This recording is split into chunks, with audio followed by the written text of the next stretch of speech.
Thiago Nunes chega hoje, ele vai chegar já muito perto do jogo, provavelmente já vai ter bola rolando. Ele chega hoje por volta das 8 da noite em Porto Alegre, mas vai direto para Curitiba. Ele está em Curitiba. E aí ele vai direto para a Arena para tentar acompanhar pelo menos o segundo tempo da partida. Chegar às 8 horas da noite vai chegar na metade do segundo tempo. Ele desembarcar às 8, sair do avião e tal, pega um carro ali, tudo bem, 5, 10 minutos. 5 minutos para ir até a Arena, mas vai chegar na Arena em meio ao segundo tempo. Disseram que, inclusive, ele viria de carro. Eu não tenho essa informação. Eu não tenho essa informação. Eu tenho alguns. Amanhã, a apresentação, estreia em Erechim no final de semana. Eu tenho alguns bastidores sobre a conversa dele. Primeiro é o seguinte, o primeiro impacto que ele causou na conversa foi porque ele conhecia absolutamente tudo de Grêmio. Ele sabia tudo sobre os jogadores do grupo principal, os guris que estão na base, ele conhecia meninos da transição. Ele dava característica, como joga, como... Ele tinha todas as informações dos dirigentes. Disseram, opa, peraí, aquela história de precisamos de alguém que já conheça o clube, adaptado ao futebol brasileiro e tal, para dar continuidade ao projeto, tá aqui um cara que já começa bem. Só que aí chegou um ponto crucial da conversa e que conquistou demais os dirigentes do Grêmio. Foi o seguinte, o Grêmio explorou bastante o que deu errado no Corinthians. E o Grêmio ficou muito satisfeito com as explicações, porque acredita que ele sabe o porquê venceu e sabe o porquê perdeu. Ele deu uma explicação muito clara, honesta, transparente sobre todos os erros que ele, Thiago Nunes, cometeu no Corinthians. E o Grêmio pegou essa informação, desligou a live e ligou lá para o Corinthians. Perguntou, Corinthians, dirigente se fala.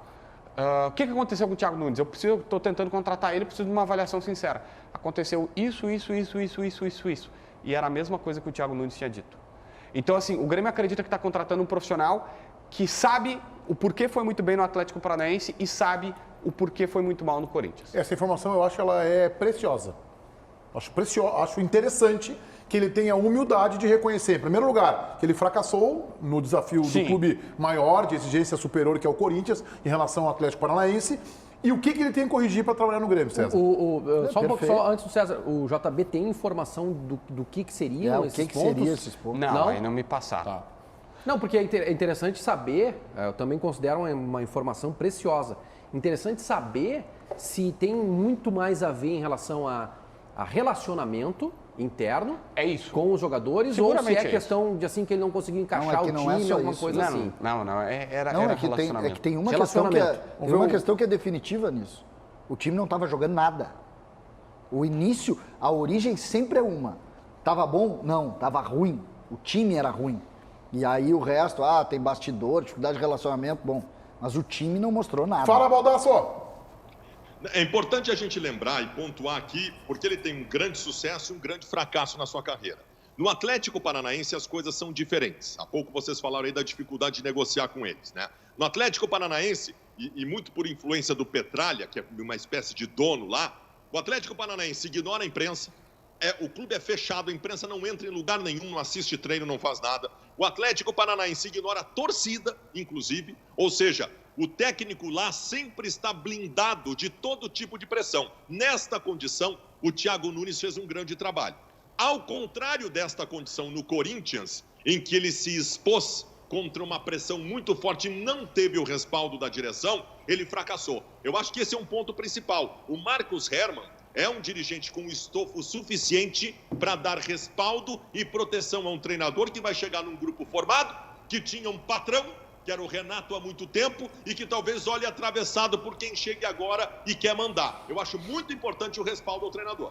Eu penso que ele tem dois grandes desafios, duas missões que são difíceis, mas ele tem capacidade. Eu acho que ele é um bom treinador. Eu acho que ele tem capacidade para vencer os obstáculos. A primeira é a substituição a um ídolo. Isso é difícil.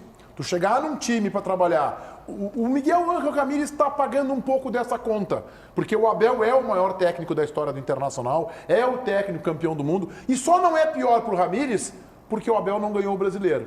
Porque por 30 centímetros ou por um acerto do VAR naquele jogo contra o Corinthians, seria pior ainda a situação para a direção e para o Ramírez. Ele vem para o lugar do Renato, a gente viu que foi a despedida do Renato. O Renato não ganha nada no Grêmio há 3 anos, com exceção do torneio regional, do Campeonato Gaúcho, mas ganhou Libertadores, ganhou como jogador, tem estátua, é o maior ídolo do clube, é um peso. Assim que ele tiver uma derrota no Grenal, o que é do jogo, o Thiago Nunes pode ganhar, o Grenal pode perder, isso é normal, ele vai ser cobrado por isso. E se ele não ganhar o Campeonato Gaúcho, ele vai sair arranhado. Vale o mesmo para o Ramírez. Se perder o Campeonato Gaúcho, vai sair chamuscado, vai sair arranhado. A segunda situação, o JB tem batido muito na tecla que o Grêmio do Renato trabalhava pouco. Era um time que, e tu tem a informação, a leitura de que além de trabalhar pouco, os treinos eram ruins, trabalhava mal. Então eu quero dizer o seguinte, ele tem que colocar suas digitais no time do Grêmio.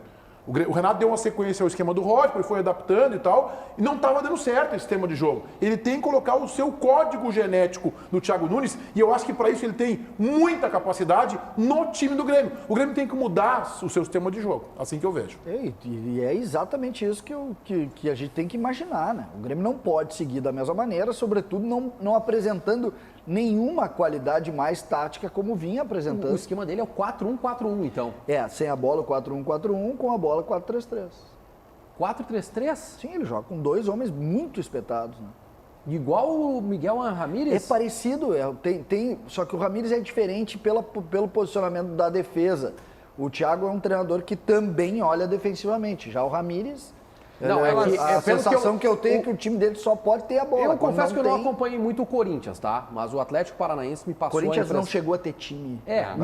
O Atlético Paranaense me passou a impressão de ser um time com muitos cuidados defensivos, mas que tinha capacidade de ser efetivo. Era um time que não ficava muito com posse de bola e tal, era um time mais objetivo. Uma característica que se assemelha ao Grêmio do Renato. Esse time do Não. Desculpa. Vou te dirigir. O Grêmio do Renato é de toque de bola. Toque, vai chegando assim com toque de bola. Com objetividade.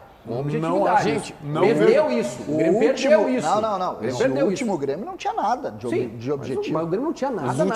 Os últimos 3 anos. O Grêmio ficava circulando a bola até achar uma brecha, ou da individualidade do Everton, ou do lance do Alisson. É isso. Os últimos 3 Grêmios era o seguinte: dos 3 últimos Grêmios, os últimos 2 eram dar a bola pro Everton e tenta ver se ele faz alguma coisa. E aí esse último teve uma fase goleadora do Diego Souza e algumas vezes lampejos do PP fazendo o que o Everton fazia, mas não tinha uma coisa maravilhosa. O time do Atlético Paranaense, é verdade que o time do Atlético Paranaense tem 2 ou 3 peças que estão hoje fazendo muito sucesso na Europa, então tinha bons jogadores também, é preciso dizer, o Bruno Guimarães, o Lodi, jogadores... O Léo Cittadini jogou muito. Mas esse está aqui ainda, mas 2 jogadores que ganharam notoriedade na Europa, bons jogadores. Esse time ganhou do Flamengo. Esse time ganhou não do era Grêmio. Um super Flamengo ainda, mas já era Jorge Jesus, mas no início do trabalho dele. Ganhou do Flamengo, ganhou do Grêmio, que era um bom time na época, e ganhou do Inter. Só que esse time tinha, é óbvio, cada momento é a sua circunstância. Só que esse time, eu lembro claramente, vividamente isso, porque foi o caso do jogo do Grêmio aqui da derrota, aqui na Arena, depois ganhou em casa. Ele tinha vou chamar aqui, não é síndrome de Mano Menezes, de Grêmio de 2007. Ganhava em casa e perdia fora. Ele jogava muito bem em casa e não jogava tão bem fora. Era uma cobrança lá. Não sei se vai se repetir Sabe o que me chama a atenção nesse time? Até uma questão que a gente tem que fazer uma meia-culpa pra gente. É um time que a gente lembra como era. Tu lembra dos jogadores e lembra como jogava.